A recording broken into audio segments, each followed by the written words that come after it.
La dernière fois que le CIMI national de la Guinée débarquait à Kinshasa, c'était un certain 11 novembre 2017. À l'époque, les éléphants affrontaient les léopards de la RDC pour les comptes des éliminatoires du mondial 2018. Eh bien, 7 ans après, la Guinée retrouve la capitale congolaise pour défier à nouveau le même adversaire. Cette fois-ci, pour les comptes de la première journée des éliminatoires de la Coupe d'Afrique des Nations Maroc 2025. L'heure de vérité a-t-elle sonné pour la Guinée face à la RDC?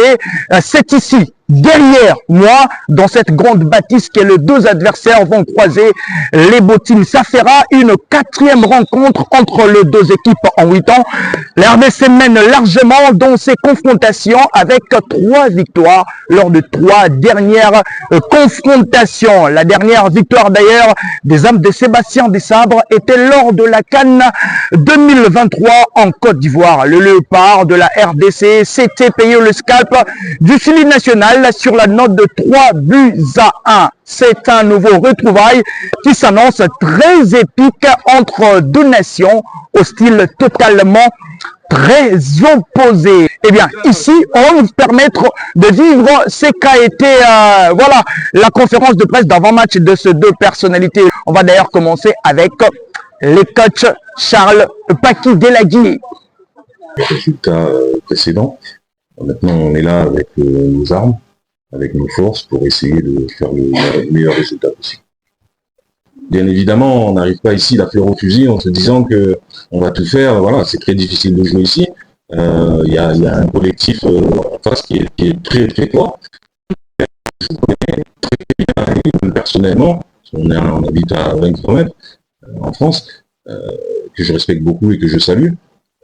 Donc bien évidemment, la RDC est une très grosse équipe. Dernière performance à la CAN, ailleurs, historiquement aussi.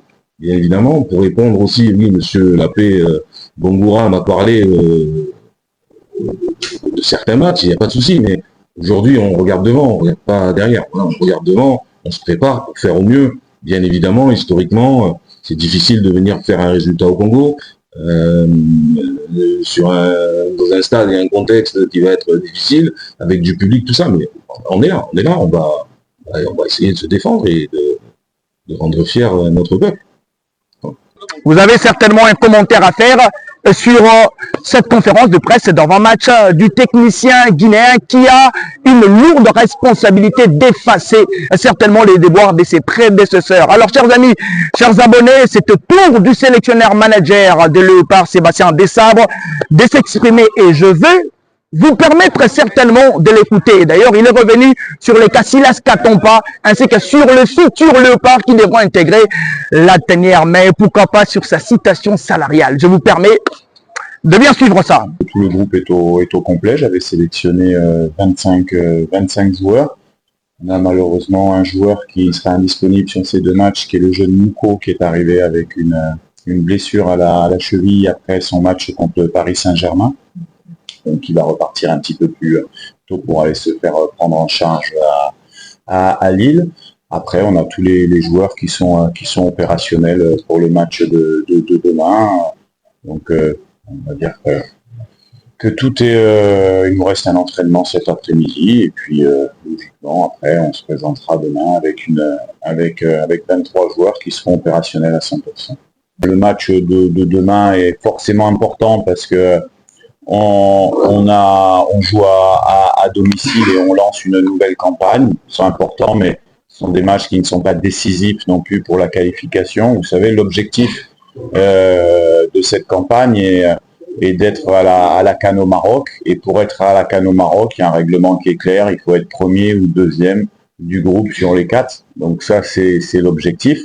L'objectif final. Donc va recevoir une bonne équipe de la Guinée, qu'on connaît bien, même s'il y a eu un peu des changements ces derniers temps. Nous, on fait preuve de beaucoup d'humilité. On sait qu'on reste sur de bons résultats à domicile, c'est vrai, au Stade des Martyrs, qui nous réussit bien.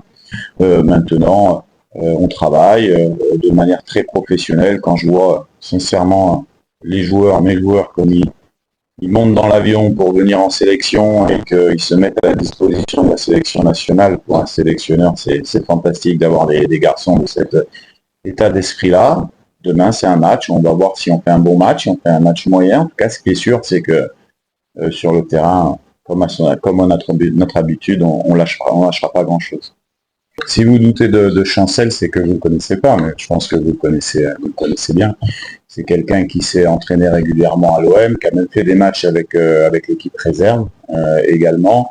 C'est un professionnel qui est prêt et qui attendait avec impatience de venir défendre les couleurs du Congo comme à son habitude. On n'a jamais été inquiet à son sujet. Il l'a montré sur les dernières séances d'entraînement. Il est très fit et très prêt pour la rencontre de demain et extrêmement motivé, peut-être même un peu plus motivé que d'habitude par rapport à la situation. On respecte bien sûr nous aussi beaucoup l'équipe de Guinée. Je connais très bien Charlie et Michel et des joueurs à l'intérieur de la sélection que j'ai même pu entraîner dans mes différents clubs.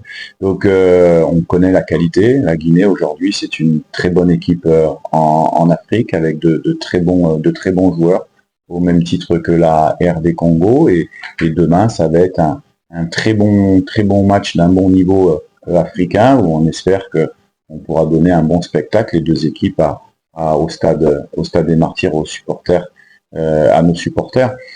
Après, les matchs, on les joue pas. Alors, craindre des équipes, non. Comme nous, on craint pas la Guinée, comme la Guinée ne craint pas la RD Congo. C'est les rapports de force qui vont s'installer demain. Chacun prépare son match de manière professionnelle, avec des idées, en fonction de ce qu'on a fait. Nous, on est dans la continuité de ce qu'on a fait. On a l'habitude de se concentrer beaucoup plus sur nous que sur l'adversaire, parce qu'on sait qu'on a des joueurs, si on est connecté et qu'on arrive à les faire bien jouer ensemble, on a des forces.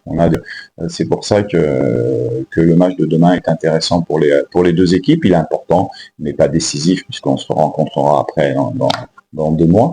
Rodnoa Sadiki, c'est un jeune de 19 ans, comme vous le savez, qui a été sélectionné en U20, qui commence à enchaîner les matchs avec l'Union Saint-Gilloise. Un peu plus, je pense qu'il va faire un peu plus de matchs cette saison qu'il en a fait l'année dernière.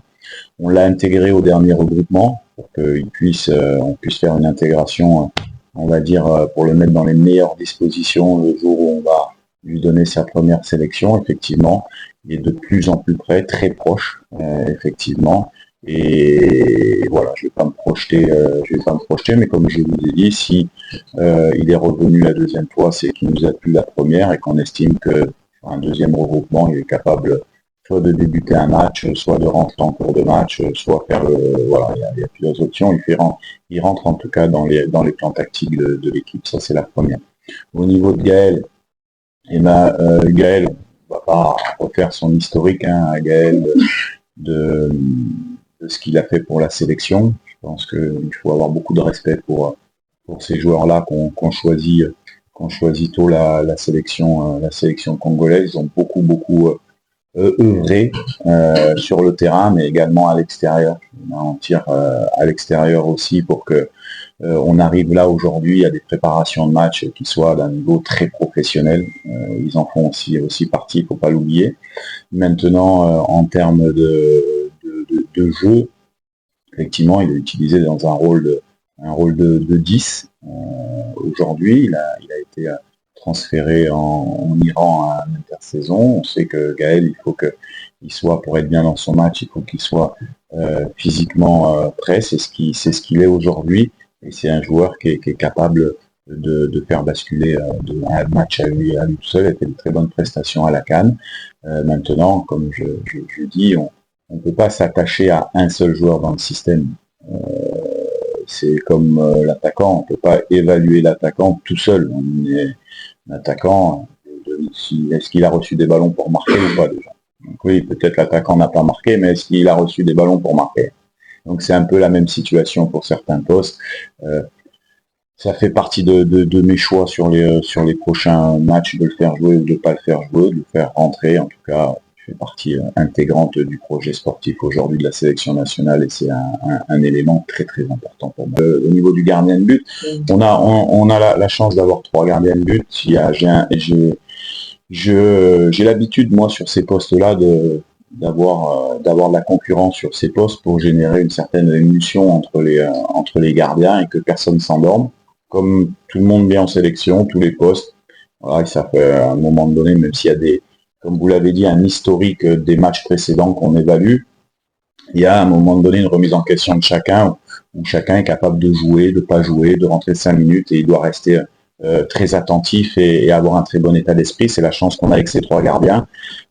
Donc tout se passe bien. Voilà. Lionel, ça fait 6 mois qu'il n'avait pas joué. Il a fait un match la dernière fois à Rodez, et après il est venu. Voilà, on est en train de nous évaluer, on sait qui on va faire jouer demain. Silas, c'est quelqu'un c'est un super gamin avec un super état d'esprit. Je l'ai souvent au téléphone. Hein. Je suis pas allé le voir à Stuttgart, ça c'était une photo d'il y a 2 ans que vous devez me parler. Donc je lis beaucoup de choses sur Internet, et d'ailleurs peut-être j'ai beaucoup de faux comptes ou des gens qui me font parler des réactions. Ma femme des fois me demande, vous êtes plusieurs ou t'es tout seul? Donc non, moi je parle peu, d'accord, mais je réponds à toutes les questions que vous pouvez me poser. Silas, c'est quelqu'un qui au mois de juin était indisponible pour la sélection pour des raisons personnelles. D'accord, il me l'a fait savoir. Maintenant, nous, on a fait des résultats, et à un moment donné, on a fait le choix sportif de pas sélectionner Silas. Et lui, il le savait très bien, et quand je l'ai appelé, il m'a dit, moi, si vous avez un blessé, je suis là, je viens. Moi, la sélection Silas, la RD Congo, c'est quelque chose de très important. Okay. Maintenant, il y a des choix qui sont faits, c'est comme ça. Et puis Silas, s'il n'est pas là, il sera certainement présent au prochain regroupement ou pas. Mais je veux dire, il y a pas de problème, Silas. C'est quelqu'un qui a un super état d'esprit, qui travaille, qui nous appelle régulièrement, ou qu'on s'appelle même pour échanger sur match. Donc c'est quelqu'un de super. Et vous savez également, vous l'avez vu en dernière minute, que dans cette période de mercato, c'est pareil aussi. Certains joueurs ont des problématiques avec leur club, et ils gèrent le transfert qu'ils doivent gérer aussi à un moment donné. Vous avez des mercatos qui finissent le 2, vous avez des mercatos qui finissent le 6, comme c'est le cas en Croatie avec le Tiemboucou qui est arrivé hier. On lui a donné l'autorisation de faire 2 jours supplémentaires pour son contrat. Là, vous avez différentes choses aussi sur lesquelles je ne peux pas étaler ici, mais en tout cas, Silas, pour moi, c'est un bon joueur avec un état d'esprit bien, et franchement, c'est un bon gamin. Alors les gars, le calme semble être bon côté congolais. Êtes-vous satisfait de cette conférence de presse? Après 2 séances, nous allons certainement suivre aussi la dernière séance d'entraînement des Léopards de la RDC. Nous allons avoir une vraie image de ce que devra ressembler cette sélection des Léopards. Alors, vivons tous cette dernière séance. Un bon sentiment. Je suis heureux de venir en sélection. Après l'attente, c'est un match, ça reste un match. On est là pour jouer au football, pour qui on représente la nation. On est là pour donner du plaisir aux supporters. Quand on est du genre de haut niveau, on veut jouer ce genre de match-là. Pour moi, ça n'a pas d'importance. Je suis juste venu pour représenter mon pays et aider mon équipe. Je pense qu'un attaquant, il veut marquer. Moi, je veux marquer, j'aime marquer des buts. Je marque en club, forcément, j'ai envie de marquer aussi en sélection. Après, on a eu des bons résultats. Donc, pour moi, ça va arriver. Pour moi, c'est un attaquant, il peut ne pas marquer pendant 1 ou 2 matchs, mais quand ça vient, ça vient. Donc, moi, je suis pas inquiet. Bien préparer la rencontre tactiquement, parce qu'on sait que c'est une très bonne équipe. Ils nous ont posé beaucoup de problèmes durant la Coupe d'Afrique des Nations. Donc, à nous d'être bien préparés, de bien préparer tactiquement, et d'être prêts physiquement pour pouvoir répondre au combat qui va nous être imposé demain.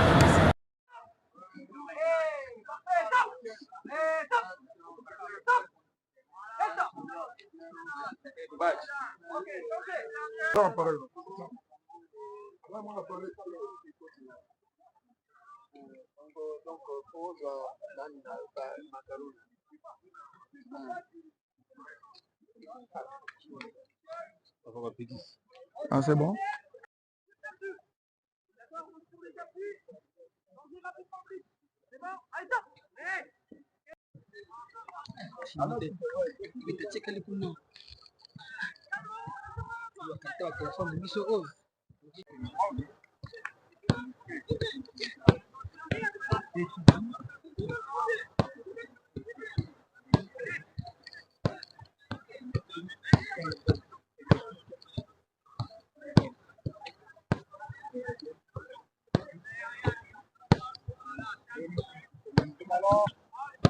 Les gars, la RDC sous Sébastien Desabre, c'est 4 matchs et 4 victoires à domicile. Une stat très impressionnante qui dit d'ailleurs tout sur l'efficacité de l'équipe du technicien français à domicile.